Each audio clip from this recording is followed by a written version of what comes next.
Ya, tahun 2035 banyak negara yang tidak akan menjual BBM lagi.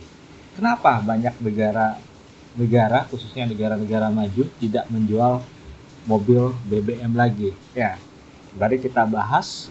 Banyak negara-negara yang telah membuat keputusan bahwa tahun 2035 mulai untuk menghentikan produksi dan penjualan mobil BBM.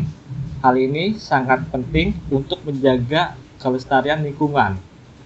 Pada acara KTT Perubahan Iklim COP26 di Glasgow, Inggris 2021, beberapa negara lain juga telah berkomitmen untuk melarang penjualan mobil berbahan bakar minyak atau BBM di negara maju.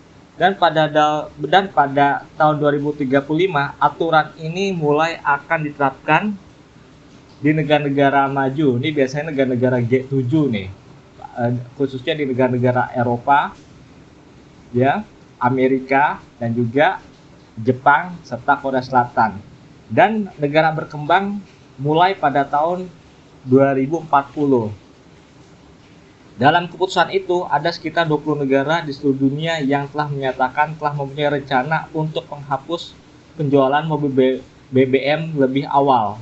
Jadi, mereka punya komitmen tinggi untuk menghentikan penjualan mobil BBM karena ini berkaitan juga dengan bagaimana sebuah kendaraan ya bisa menghasilkan zero emission, dan kendaraan itu hanya bisa diterapkan pada kendaraan berbasis teknologi listrik.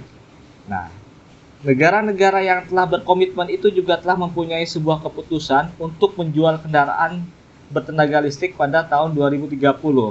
Penjualan mobil listrik ini terus tumbuh karena inovasi teknologi yang ditawarkan semakin canggih. Bahkan pada masa pandemi COVID-19, penjualan mobil listrik ini terus tumbuh. Apalagi terus tumbuhnya ini bukan hanya di Eropa atau di Amerika, tapi secara global, walaupun bertahap, tidak langsung ya, walaupun bertahap ini pertumbuhannya.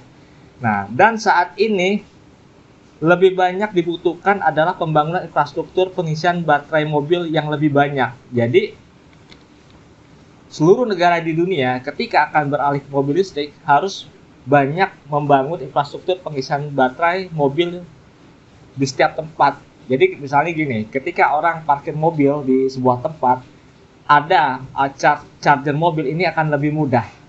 Jadi orang akan tertarik untuk membeli mobil listrik. Nah, sementara itu kalau kita lihat, Norwegia itu berhasil memimpin penjualan mobil listrik di dunia, dan 3/4 mobil baru yang terjual pada tahun 2020 adalah mobil listrik. Ini adalah sebuah langkah yang sangat bagus dan sangat maju. Ya, terima kasih.